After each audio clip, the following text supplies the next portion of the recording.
pessoal, a gente está quase terminando os últimos procedimentos antes de entrar em vias de administração de medicamentos, que eu deixei por último mesmo, para tentar aproximar o máximo possível da hora de estágio de vocês, para vocês terem a lembrança um pouco mais fresquinha.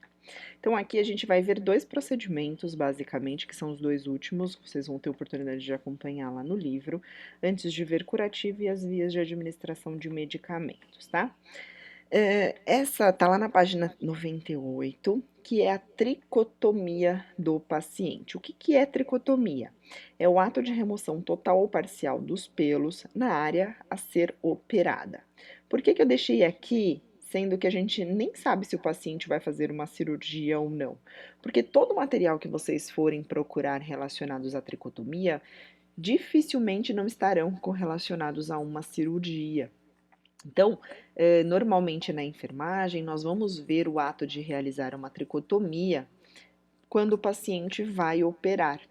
Mas é importante que a gente saiba que, para pacientes que estão internados há muito tempo, é necessário também que a gente faça a tricotomia dele. De que regiões? Preciso fazer aqui, como no desenho, a tricotomia do tórax de um paciente? Não. Mas a gente tem que aparar os pelos da região pubiana, a gente tem que aparar os pelos da região axilar, e nos homens, com mais frequência, aparar os pelos faciais, que é o ato de fazer a barba do paciente. Então, eu deixei aqui de propósito para vocês verem que normalmente o ato de realizar uma tricotomia, ou seja, a remoção parcial ou total dos pelos, estará relacionada a um paciente cirúrgico, ou seja, um paciente que vai realizar uma cirurgia, mas que não é verdade. Que o auxiliar de enfermagem precisa estar atento no dia a dia ao paciente que está cuidando para garantir que o paciente fique aciado por bastante tempo, porque se o paciente vai ficar internado por muito tempo com a gente, é necessário que a gente realize esse procedimento nele, mesmo que ele não vá fazer uma cirurgia, tá? Bom, o que a gente tem que se preocupar? Então, se você vai fazer a tricotomia do paciente, seja ela facial, axilar, pubiana ou para algum procedimento cirúrgico independente do local do corpo, é necessário que a gente tenha cuidado sempre com proeminências ósseas, e vocês já sabem o que é isso. Então, qualquer lugar que tenha um osso em evidência, é necessário tomar cuidado. Por quê? Porque ali, a hora de passar o material, né, para realizar a tricotomia, eu posso ferir a pele do paciente. Tenho que tomar cuidado com lesões de pele que o paciente já tem. Então, na face, normalmente as pessoas têm espinhas, né? Feridas de espinha. Então, tomar cuidado para não ferir mais ainda a região. Locais de trauma, ou seja, o paciente já fez uma cirurgia e está ali com um processo cicatricial de uma cirurgia, então ali é um trauma. Ou cicatrizes anteriores, então o paciente já realizou algum procedimento ou teve um corte muito profundo e tem uma fibra cicatricial ali. É necessário que eu tome cuidado na hora de fazer a retirada dos pelos, tá? Ela sempre a tricotomia deve ser realizada em sentido único, ou seja, reparem que aqui no desenho o pelo deste bonequinho está aqui neste sentido que eu estou colocando a seta. Ele está nascendo aqui, ó, de cima para baixo. Então, o sentido do pelo é esse.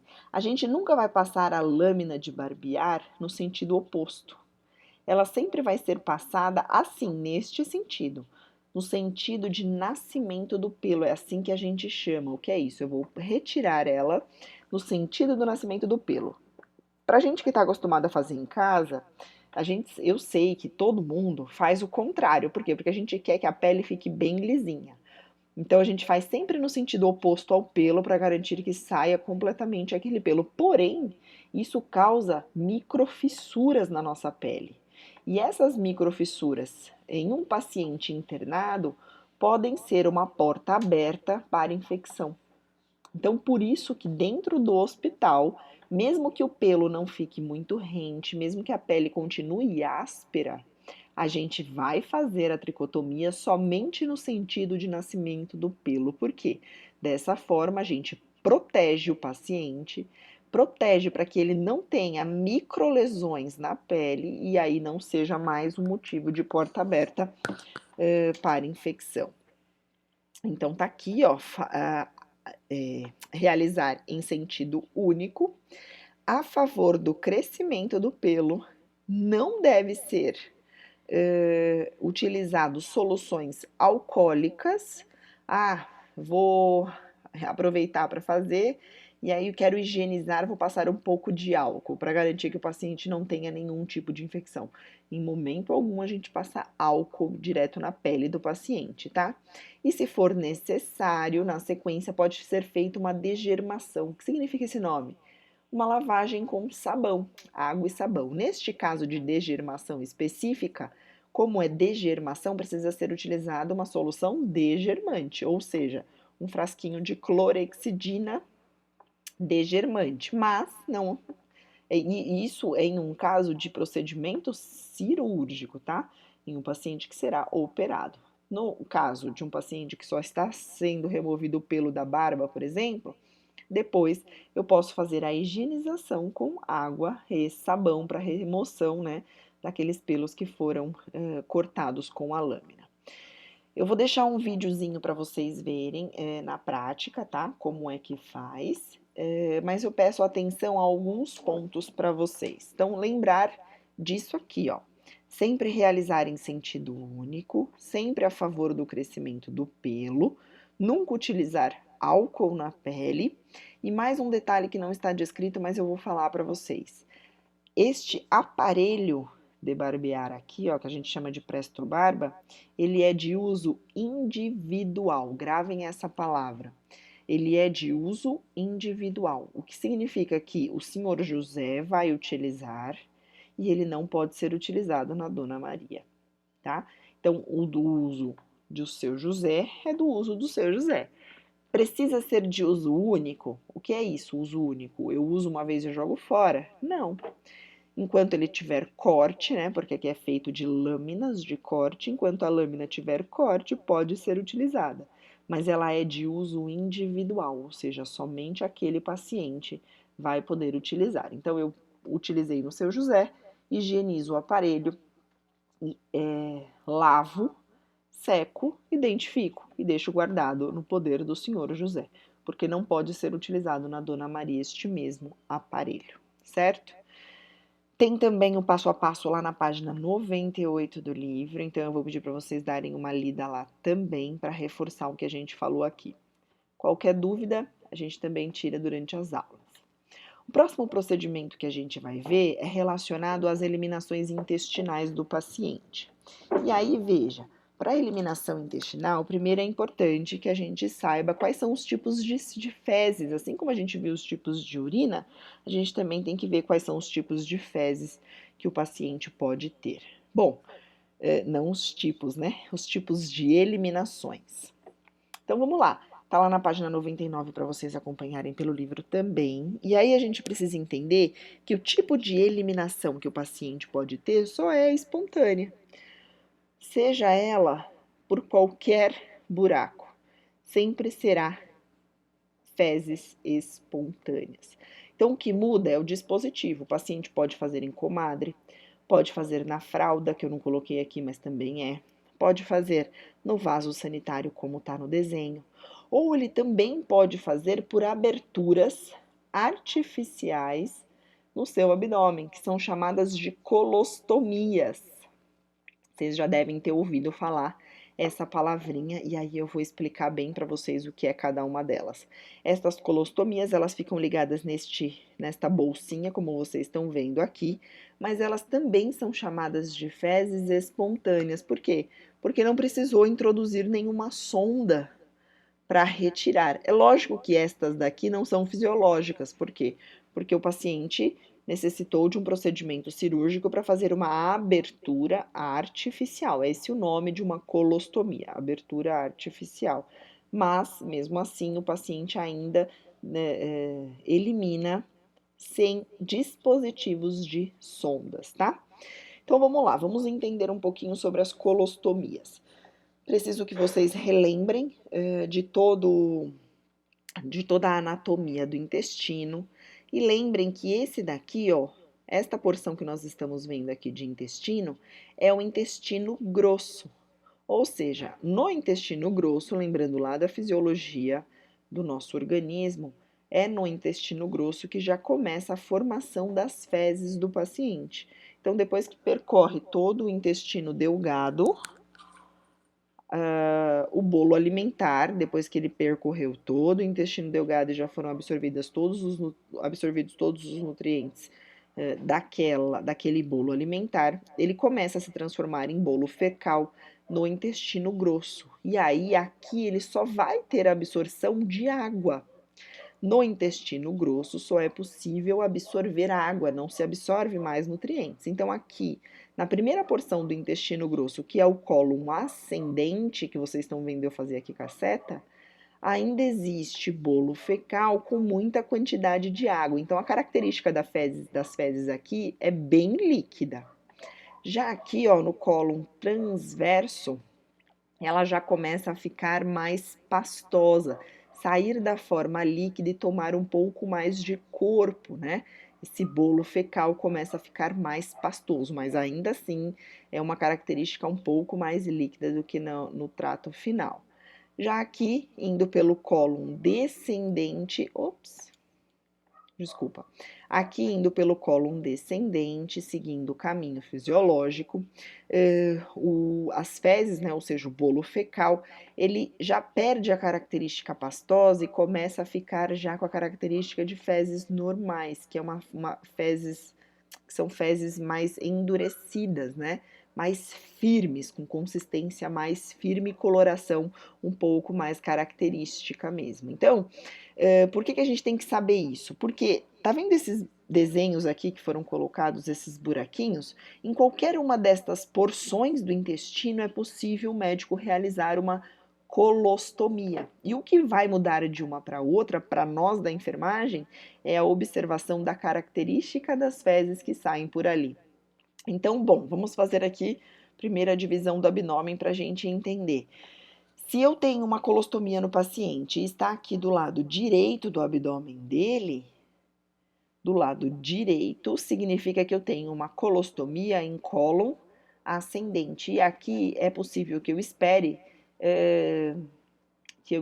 fezes de características mais líquidas. Se eu tenho aqui uma colostomia no paciente do lado esquerdo do corpo dele, significa que eu vou ter fezes com um pouco mais de com um pouco menos líquidas, né, com um pouco mais de característica pastosa e coloração já um pouco mais próxima das fezes normais, ou seja, um pouco mais marrom. Aqui ela vai ser mais esverdeada, amarelada, aqui ela já vai ser mais marronzinha, tá? Então aqui, ó, se ele tem uma boquinha artificial, ou seja, um buraco artificial de colostomia, do lado esquerdo do corpo, a enfermagem já espera outro tipo de característica das fezes. E se ela é mais acima, ela será mais pastosa. Se ela é mais abaixo, ela será mais consistente, mais firme, tá? Então, colostomia, ela pode ser ascendente, ela pode ser transversa ou ela pode ser descendente ou no reto sigmoide. Independente disso, eu preciso saber a posição que ela está para saber qual tipo de fezes esperar. E aí sempre vai ser acoplada a esta saída artificial uma bolsa como esta daqui, que embora o nome seja bastante engraçado, é este nome mesmo, chama-se bolsa de Caraia, e ela serve justamente para acomodar as fezes advindas de uma colostomia. Bom, essas são as fezes espontâneas do paciente, tá? Aqui a gente vai proceder, quando o paciente tem uma eliminação intestinal dessas, da mesma forma que eu ensinei para vocês lá na troca da fralda. Toda vez que o paciente apresentar fezes, é necessário, em fralda, por exemplo, é necessário que a gente faça a higiene íntima do paciente, aqui não é diferente. Aqui não será feita a higiene íntima, porque o paciente não está eliminando as fezes de forma natural, ou seja, não terá contato com as partes íntimas do paciente. Então, aqui quando a gente for falar um pouquinho de curativo, a gente fala de troca de bolsa de colostomia, para vocês entenderem melhor como é feita a higienização, porque aqui a gente vai tratar como se fosse a troca de um curativo. E se o paciente não consegue eliminar as fezes normalmente, ou seja, ele está em uma condição de constipação, ou seja, ele não consegue eliminar as fezes normalmente, é necessário que o profissional faça dois tipos de procedimentos para ajudar a amolecer as fezes impactadas do paciente e aí favorecer a sua saída. Tanto este procedimento quanto este daqui serão prescritos pelo médico, ou seja, é uma indicação clínica médica. Não sou eu da enfermagem, nem auxiliar, nem técnico, nem enfermeiro que decide que o paciente precisa realizar este procedimento, tá? Então, isso daqui tem que seguir a prescrição do médico. O médico fala: olha, este paciente está impactado há mais de 3 dias, a gente vai fazer um flit enema. Ou, para esse paciente, foi feito um raio-x, viu que tem muitas fezes impactadas no intestino, e aí é necessário para ele fazer o enteroclisma, tá? Então, tanto este quanto este são procedimentos de indicações clínicas médicas, certo? Os dois servem para pacientes que estejam em uma condição de constipação, ou seja, não estão conseguindo fazer a eliminação natural das fezes. Por quê? Porque o paciente, porque as fezes provavelmente estão impactadas no intestino. É isso que a gente chama fezes impactadas no intestino. E aí tem dois tipos de procedimento.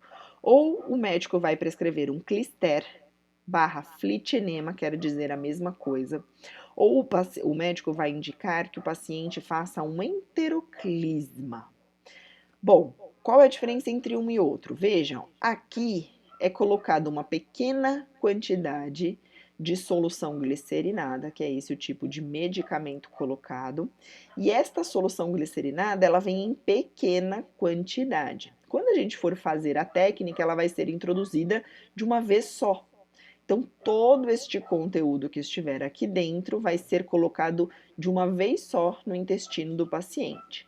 Já no enteroclisma, é colocado aqui, ó, através de um equipo de macrogotas, uma solução em grande quantidade que vai ficar pingando gota a gota no paciente. Então, não vai entrar de uma vez só, como no flit enema. Aqui fica gota a gota, não sei se dá para ver aqui, está penduradinho, tem esse equipozinho está pendurado. Aqui tem uma bolsinha, que não dá para ver direito, mas tem uma bolsinha com solução glicerinada também.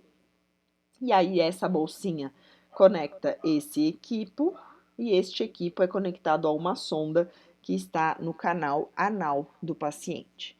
Aqui, o procedimento não demora nem 2, 3 minutinhos, e aqui pode demorar até 30, 40 minutos para esse sorinho todo, para essa solução glicerinada pingar.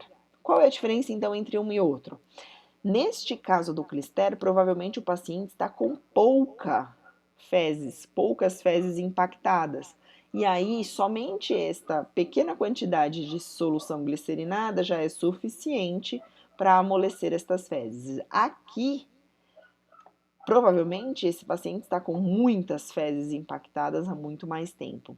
E esta solução que vai ser colocada através desse equipo precisa demorar mais tempo para ficar mais tempo em contato com as fezes, para que todas as fezes sejam amolecidas. Então, aqui provavelmente é uma condição em que o paciente tem mais fezes acumuladas do que aqui, tá? Então, aqui vai ser feito de uma vez só, e aqui o paciente vai ficar bastante tempo para receber esta medicação através desse soro.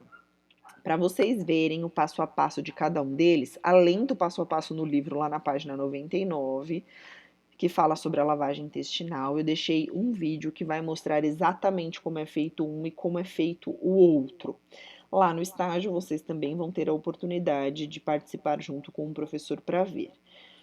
Só reparem uma coisa, aqui já vem o dispositivo pronto com a sondinha retal e aqui é feito tudo de uma vez.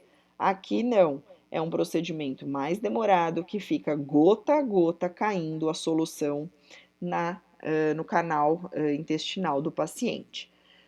Para os dois, independente de um ou outro, a solução tem que estar aquecida, porque uma solução aquecida favorece o amolecimento das fezes. Então, é o único detalhe a mais para vocês prestarem atenção aí nos vídeos. Então, assistam os vídeos da técnica, leiam a técnica passo a passo no livro e respondam o questionário no final. Até já, pessoal!